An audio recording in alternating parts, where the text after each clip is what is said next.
Vamos abrir a palavra de Deus em 1 Samuel, capítulo 7. Eu quero falar nessa manhã sobre voltando-se para Deus.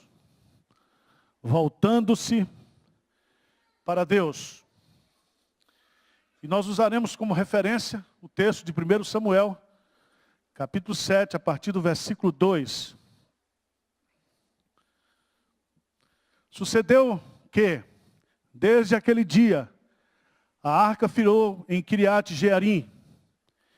E tantos dias se passaram que chegaram a 20 anos.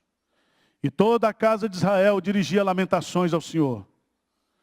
Falou Samuel a toda a casa de Israel, dizendo: se é de todo o vosso coração que voltais ao Senhor, tirai dentre vós os deuses estranhos e os astarotes, e preparai o coração ao Senhor, e servi a Ele só, e Ele vos livrará das mãos dos filisteus. Então, vamos ler juntos, versículo 4. Então os filhos de Israel tiraram dentre si os balins e os astarotes, e serviram só ao Senhor. Disse mais Samuel: congregai todo Israel em Mispa, e orarei por vós ao Senhor. Congregaram-se em Mispa, tiraram água e derramaram perante o Senhor. E jejuaram aquele dia e ali disseram: pecamos contra o Senhor. E Samuel julgou os filhos de Israel em Mispa. Quando, pois, os filisteus ouviram que os filhos de Israel estavam congregados em Mispa, subiram os príncipes dos filisteus contra Israel. O que ouvindo os filhos de Israel tiveram medo dos filisteus. Então disseram os filhos de Israel a Samuel: não cesses de clamar ao Senhor, nosso Deus, por nós, para que nos livre das mãos dos filisteus. Tomou, pois, Samuel um cordeiro que ainda mamava e o sacrificou em holocausto ao Senhor. Clamou Samuel ao Senhor por Israel, e o Senhor lhe respondeu. Enquanto Samuel oferecia o holocausto, os filisteus chegaram à peleja contra Israel. Mas trovejou o Senhor aquele dia com grande estampido sobre os filisteus, e os aterrou de tal modo que foram derrotados diante dos filhos de Israel. Saindo de Mispa, os homens de Israel perseguiram os filisteus e os derrotaram até abaixo de Betcar. Vamos ler juntos, verso 12. Tomou então Samuel uma pedra e pôs em Mispa e Sem, e lhe chamou Ebenezer, e disse: até aqui nos ajudou o Senhor. Assim os filisteus foram abatidos, e nunca mais vieram ao território de Israel, porquanto foi a mão do Senhor contra ele todos os dias de Samuel. As cidades que os filisteus haviam tomado a Israel foram-lhe restituídas, desde Ecrom até Gate, e até os territórios delas arrebatou Israel das mãos dos filisteus, e houve paz entre Israel e os amorreus. E julgou Samuel todos os dias de sua vida a Israel. De ano em ano fazia uma volta, passando por Betel, Gilgal e Mispa. E julgava a Israel em todos esses lugares.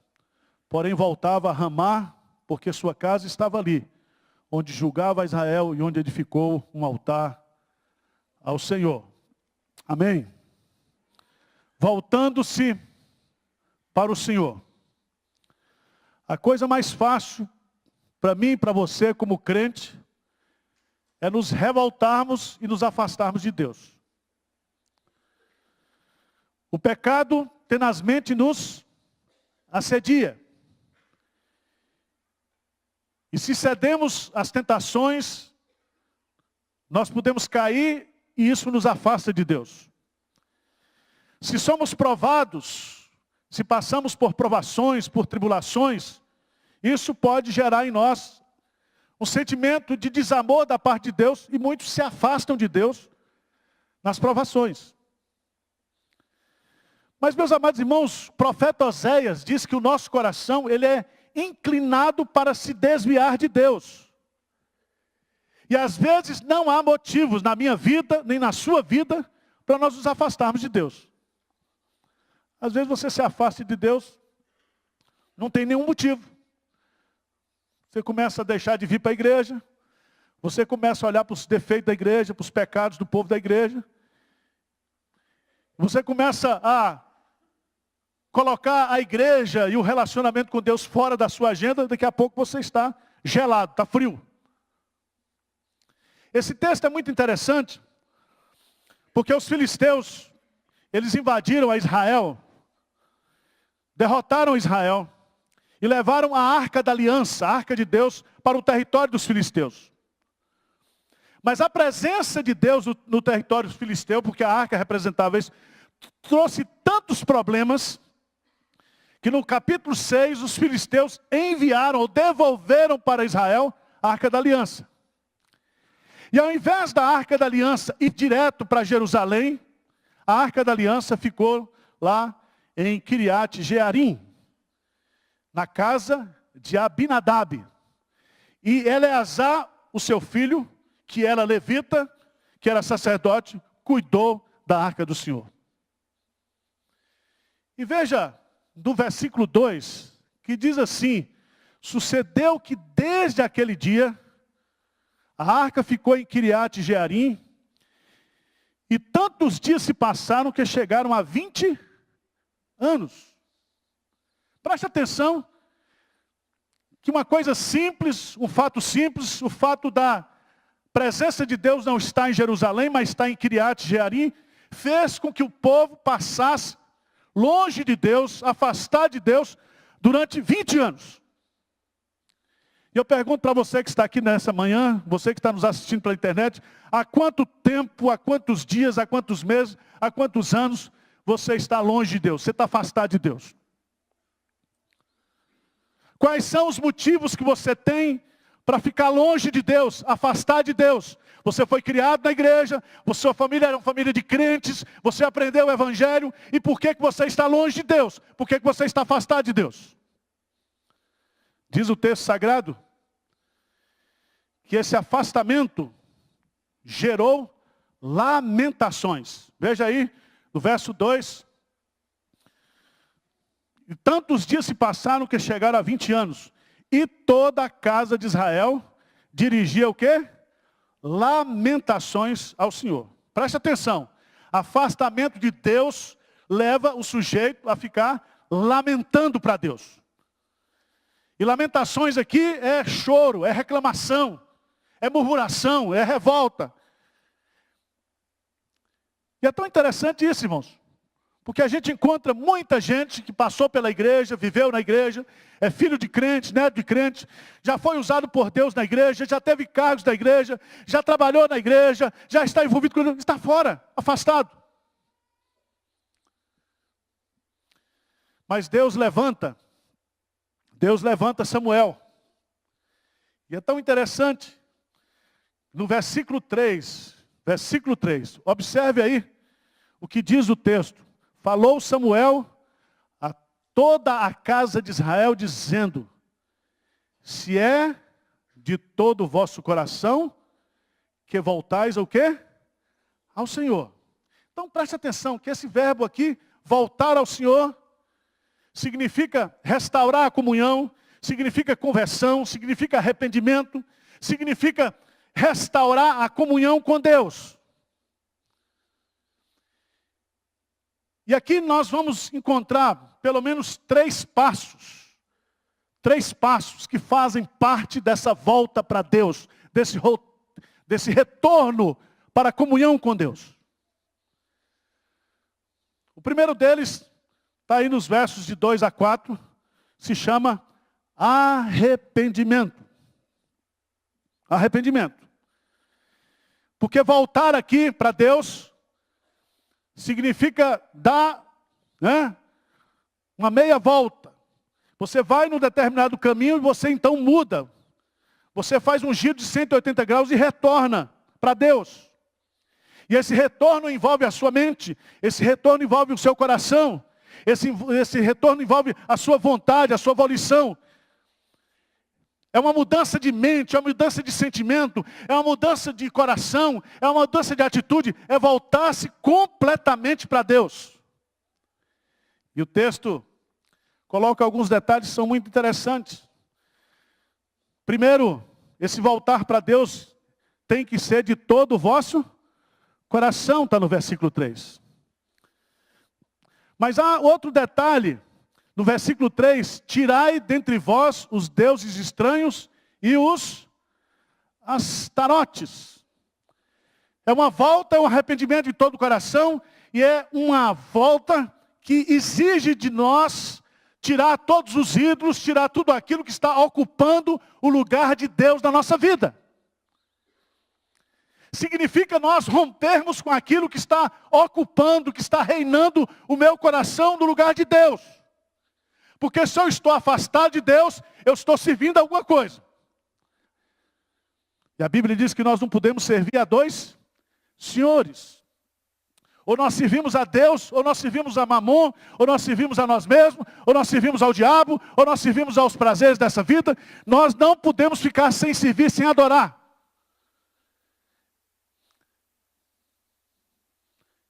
E aqui nesse texto, diz assim, e preparai o coração ao Senhor e servir a Ele o quê? Só. Então é um arrependimento que envolve coração, que envolve exclusividade, que envolve decisão na sua vida.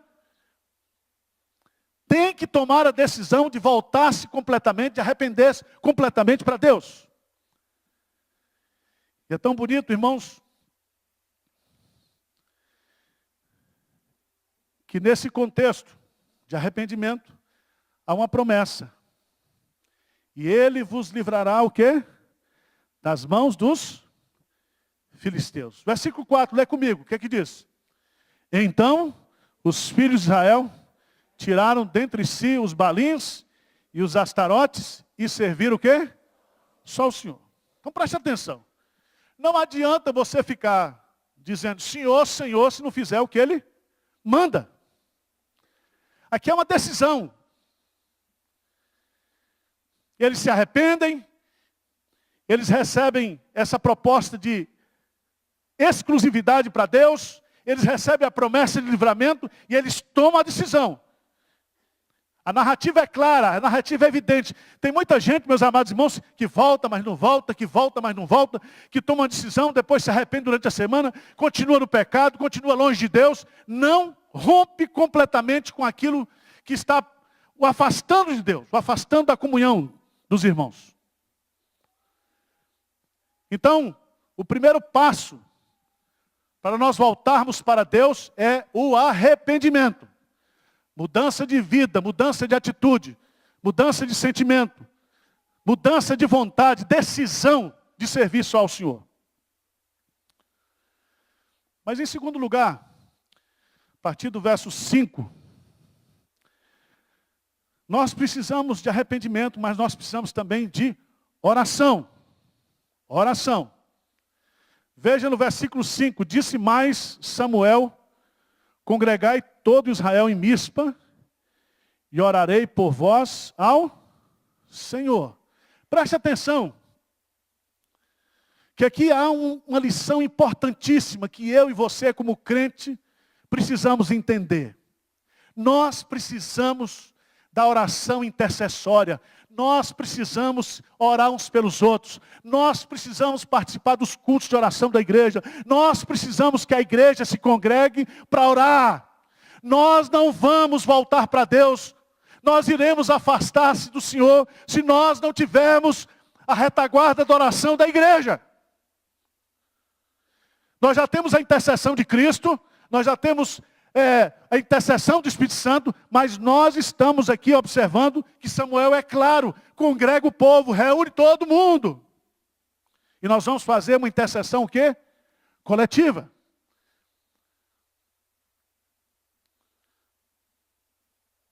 Diz o texto sagrado, que congregaram-se em Mispa, tiraram água e a derramaram perante o Senhor.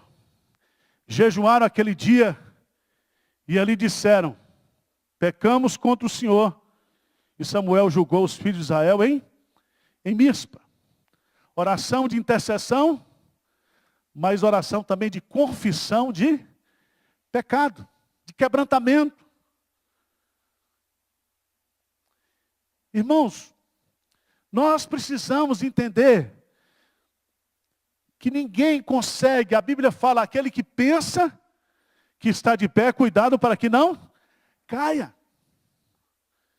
Nós somos tentados, nós somos provados. O nosso coração se inclina para a desobediência, para as coisas de Deus, para as coisas do mundo. O mundo nos atrai. Há erros dentro da igreja, há desilusões dentro da igreja, há problemas dentro da igreja. Nós muitas vezes olhamos ao nosso redor e nós perguntamos, mas por que assim, Senhor?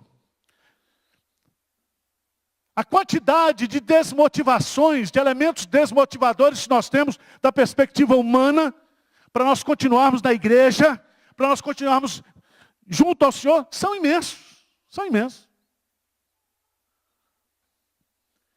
Eu me lembro lá em Olinda, eu era pastor, era a época de Natal, e uma irmã saiu da igreja porque a sua filhinha foi preterida de fazer o solo na cantata do Natal, a cantata infantil.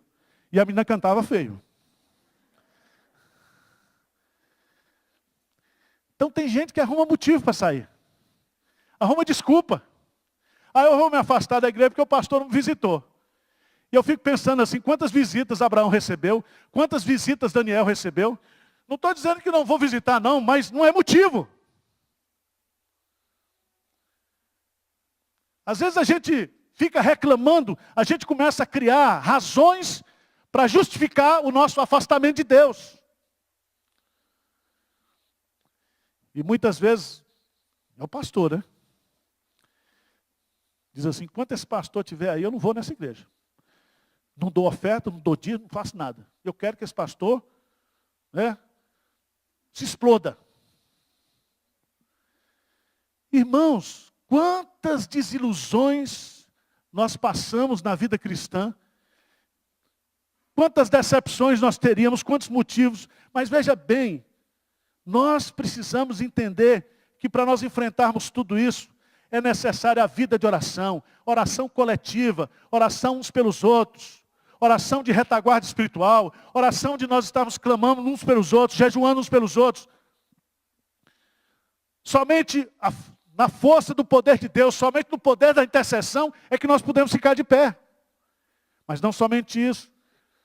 Através da confissão de pecado, através do quebrantamento diante de Deus, de reconhecer a Deus que nós somos fracos, que nós não vamos conseguir.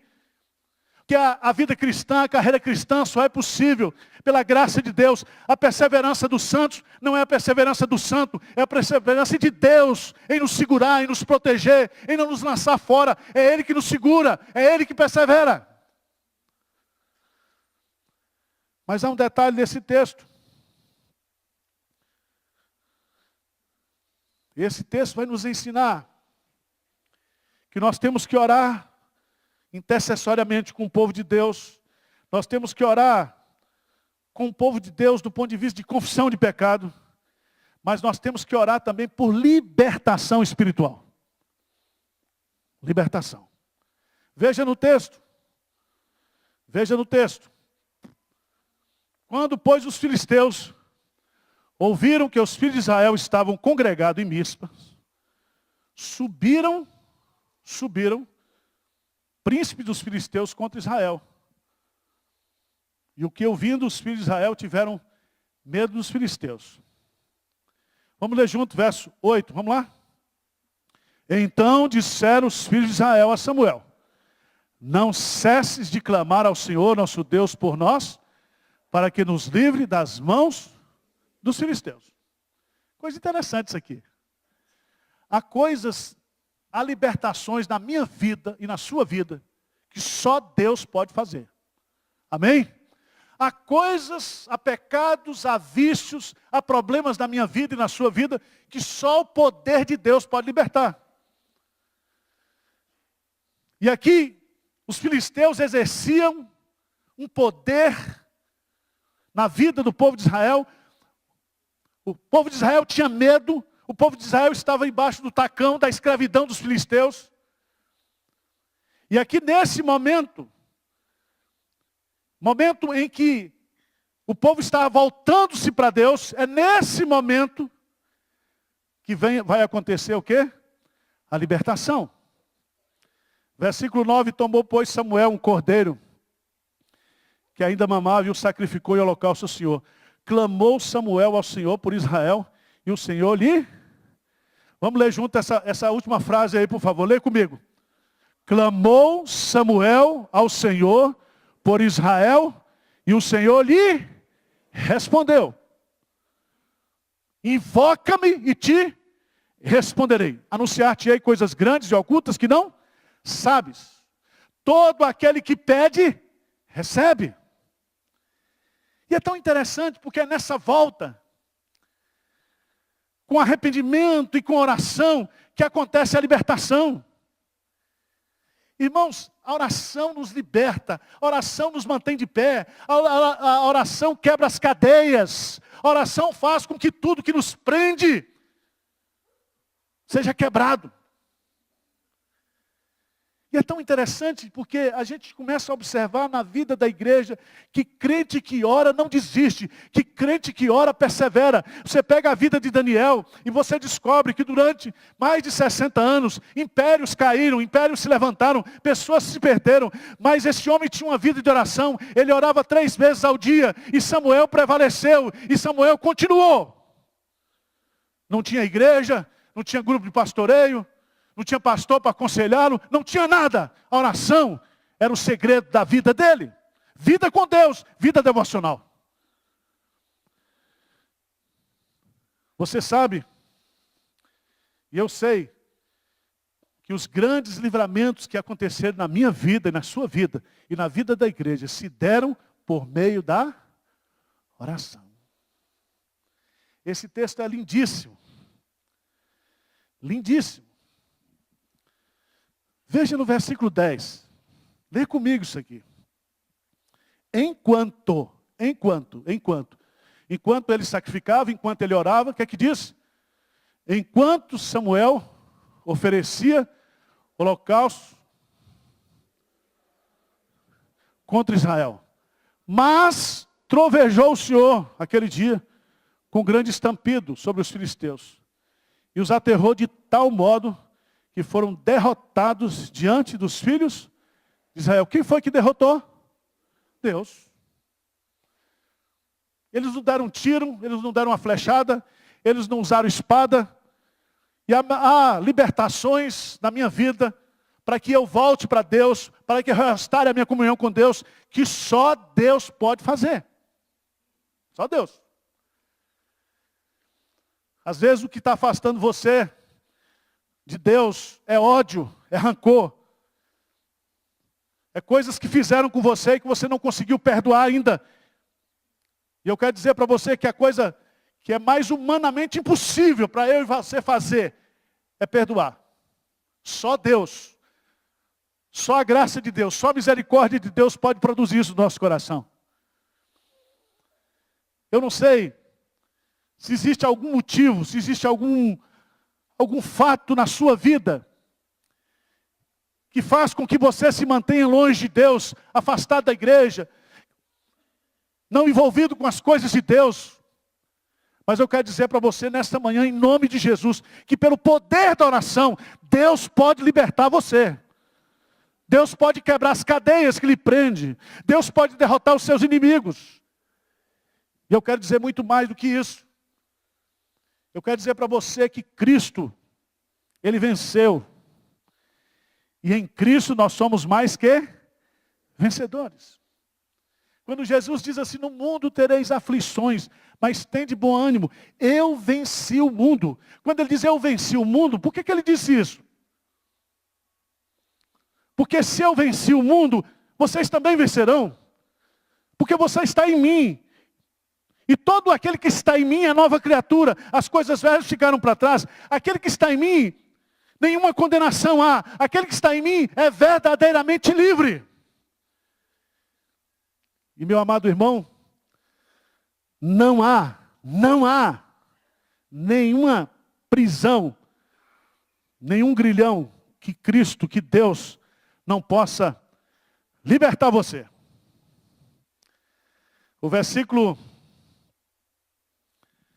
11 diz, saindo de Mispa, os homens de Israel perseguiram os filisteus e o derrotaram até abaixo de Bética. o povo simplesmente aqui tomou posse da vitória, porque a vitória vem de Deus. E a vitória vem através da oração. Então, o primeiro passo para nós voltarmos para Deus é arrependimento. O segundo passo qual é? Oração. Oração de intercessão com o povo de Deus. Oração de confissão de pecado com o povo de Deus. Oração de livramento.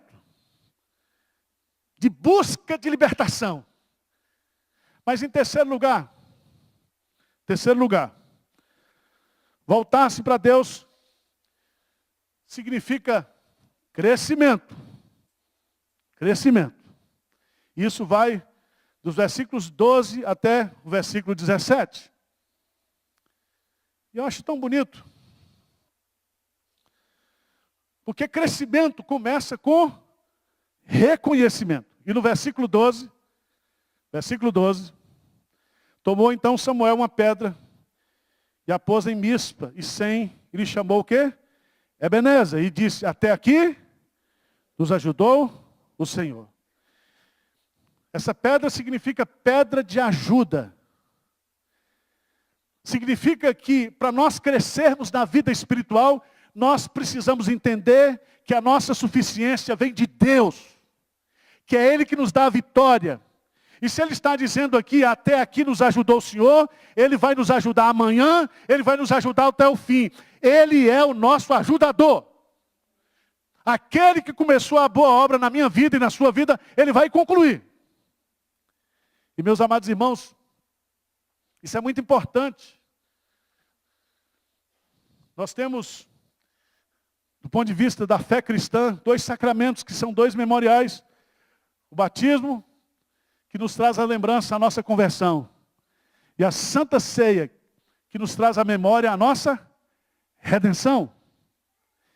E é muito importante para mim e para você ter sempre na memória isso. Levantar altares de gratidão a Deus na nossa vida, para reconhecer que as vitórias que nós temos vêm de Deus. Vem de Deus. É Deus que lhe dá um emprego. É o Deus que lhe dá a família. Zé Francisco hoje está fazendo 41 anos de casados. E eu disse, se não fosse o Senhor. Vera já o tinha abandonado há muito tempo. Você já pensou nisso? As coisas boas que você tem na vida, as vitórias que você tem na vida, tudo de bom que existe na sua vida, vem de Deus. Então você pode chegar hoje em casa, não coloca uma pedra não, coloca um pão, e diz, até aqui nos ajudou o Senhor. Isso é crescimento, irmãos. Crescimento começa com reconhecimento. Crescimento, também veja aí, a partir do versículo 13, assim os filisteus foram abatidos e nunca mais vieram ao território de Israel, porquanto foi a mão do Senhor contra eles todos os dias de Samuel. Aconteceram mudanças, crescimento e mudanças definitivas na minha vida. Louvado seja o nome do Senhor. Porque crescimento se dá quando você descobre que Deus mudou você e agora você é uma nova criatura. E aquela mudança é definitiva. Você é uma nova criatura. Aquela velha vida, aqueles velhos conceitos, aqueles velhos pecados, aquilo você está liberto, você está livre de tudo isso. Houve uma transformação. Mas eu queria destacar no versículo 14. Veja aí no versículo 14. As cidades que os filisteus haviam tomado a Israel foram-lhe o quê? Restituídas. Reconhecimento. Mudanças. Mas aqui aparece o quê? Restituição. Tudo que você perdeu por causa daquele período que você estava afastado de Deus, que você estava nas trevas, que você estava no pecado, que você estava longe da comunhão, Deus vai dar para você tudo. Porque é o Deus que dá, Deus que tira, é o Deus que preserva, mas é o Deus que restitui. Ele é o Deus que restitui. E o salmista diz, no Salmo 126, né? Restaura, Senhor, a nossa sorte. Restitui, Senhor, a nossa sorte como as correntes do Neguebe. Restitui. O nosso Deus é o Deus da restituição. Ele vai restituir a alegria, Ele vai restituir o prazer, Ele vai restituir a felicidade, Ele vai restituir tudo que você perdeu longe de Deus, você vai ter. Mas em último lugar, eu queria chamar a sua preciosa atenção, porque crescimento se dá também com rotina. Veja, a partir do versículo 15 até o versículo 17, julgou Samuel todos os dias da sua vida. Significa que ele foi juiz, que ele foi servo de Deus. Quando? Todos os dias da sua vida. Irmãos, a vida cristã não é uma carreira de 100 metros, é uma maratona espiritual. Maratona. Diz o texto que de ano em ano fazia uma volta passando por Betel, Gilgal e Mista. Julgava a Israel em todos esses lugares. Porém voltava a Ramá, porque a sua casa estava ali, onde julgava Israel e onde edificou um altar ao Senhor. Significa que o verdadeiro crente, ele tem uma rotina com Deus. Rotina com Deus. Que coisa linda. Tem que orar todo dia. Amanhã à noite tem conexão com Deus. De novo, pastor. Hoje à noite tem culto. Quantas santas ceias você já tomou? Já pensou? Isso é irmão que você já ouviu? E a oração que você fez?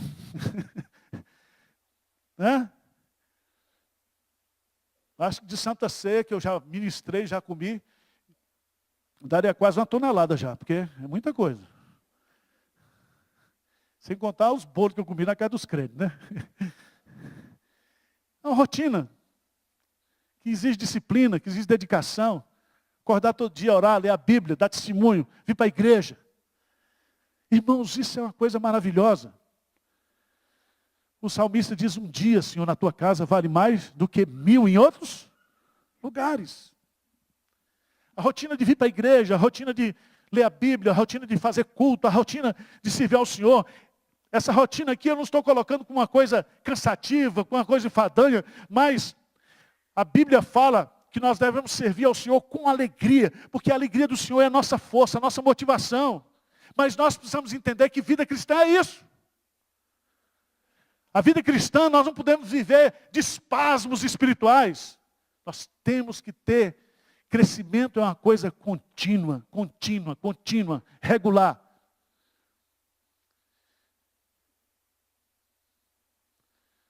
Outro dia eu encontrei um irmão, conversando com ele, presbítero, lá no interior. Ele disse, pastor Arival, eu agora não estou indo mais para a escola dominical.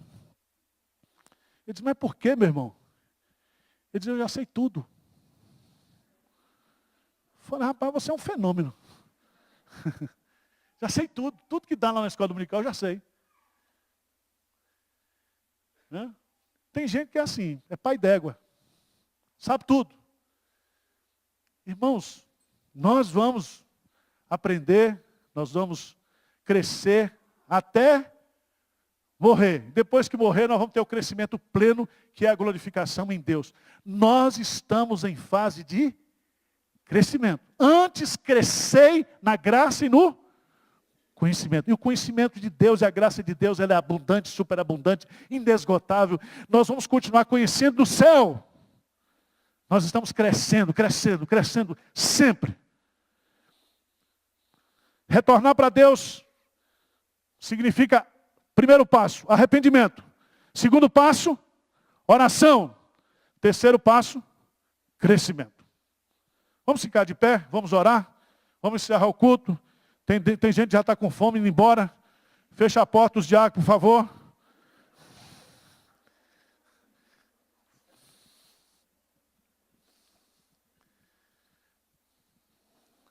Vamos fechar os olhos, falar com Deus. Quem aqui afastado de Deus, diz, pastor, eu sinto uma saudade tão grande da igreja. Tenho vontade de voltar para Deus. Tem alguém aqui, está assim? Levanta a mão aí. Está afastado de Deus, quer voltar. Aí na galeria tem alguém? E quem está satisfeito aqui de estar na presença de Deus? Levanta a mão. Servindo ao Senhor. Senhor Deus, não há prazer maior do que o prazer de te servir. O prazer de te adorar. O prazer de estar na tua presença em comunhão com o Senhor e com os nossos irmãos. Irmãos esses que nós viveremos na eternidade. De forma aperfeiçoada, de forma glorificada. Nós viveremos para sempre para o Senhor. Que o Senhor nessa manhã possa confortar, libertar, consolar cada coração que está aqui, cada coração que está longe de Ti, Senhor. Traz-os de volta nessa manhã. Que o Teu Santo Espírito possa fazer uma obra de persuasão, de convencimento. E que, ó Deus, ninguém aqui possa ter sucesso no pecado.